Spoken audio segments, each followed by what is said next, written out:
Nikolai Duniyev's Longest Day, a Lithuanian folk tale. Farmer Nikolai Duniyev watched bleakly as the sun set and his workers prepared to go home. Oh, if only I could lengthen the day, he groaned. My workers will plow only as long as the sun shines. How will I ever become wealthier if I must bow to the whims of the sun? Later that night, while eating a dinner of potatoes and liver, Nikolai Duniyev had an idea. He wrote out a proclamation.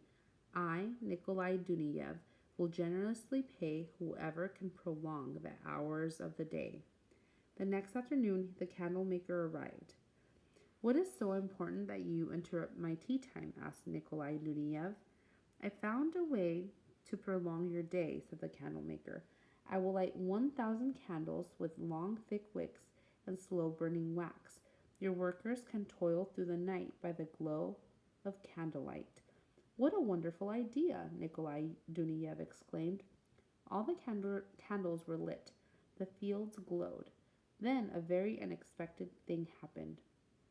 A fierce wind whipped through the fields. The candles toppled to the ground and burned an acre of land. You fool, yelled Nikolai Duniyev.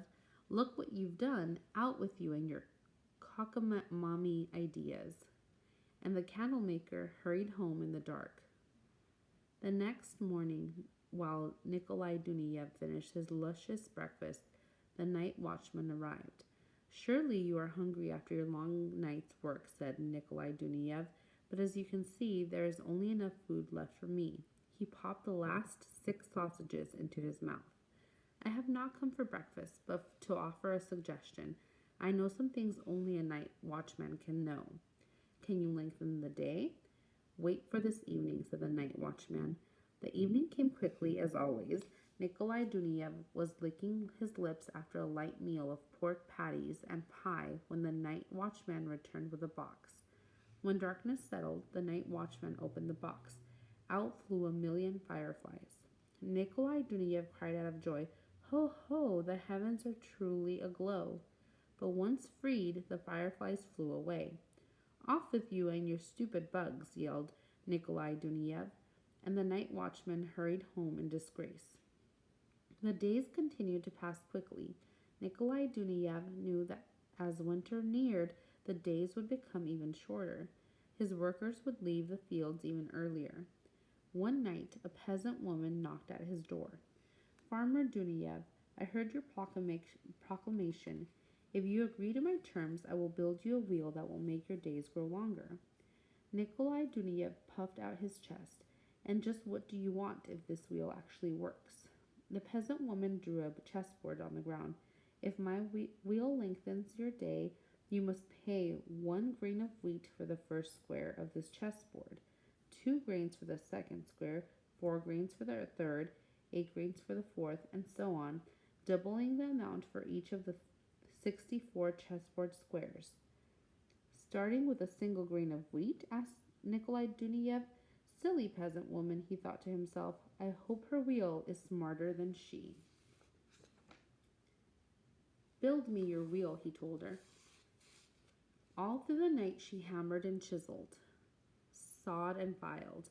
By daybreak the wheel was ready. Nikolai Duniyev sat down to spin as his workers arrived in the fields. Now, said the peasant woman, the faster you spin, the slower the sun will move.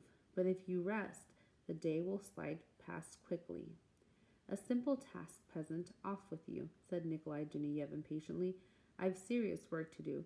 He strained against the crank, and the wheel's teeth turned dozens of smaller wheels. But Nikolai Duniyev found it hard to keep turning the heavy wheel. I have been spinning what feels like for hours, and the sun has hardly moved an inch. He rubbed his round belly. I think I deserve a short break. But while he munched on mulberry pie, the sun sped through the sky. Nikolai Duniyev jumped back on the stool. His back ached and his arms were cramped, but he cranked furiously. Soon Nikolai Duniyev stopped spinning the wheel. He was exhausted. The peasant woman looked in and asked, Well, how is your day going? Nikolai Duniyev rocked his head in his hands. What a day! Will it never end?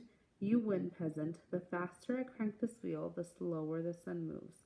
I guess for those who work hard all day, the day is indeed long enough. I'll pay you your measly grains of wheat. Just take this wheel away.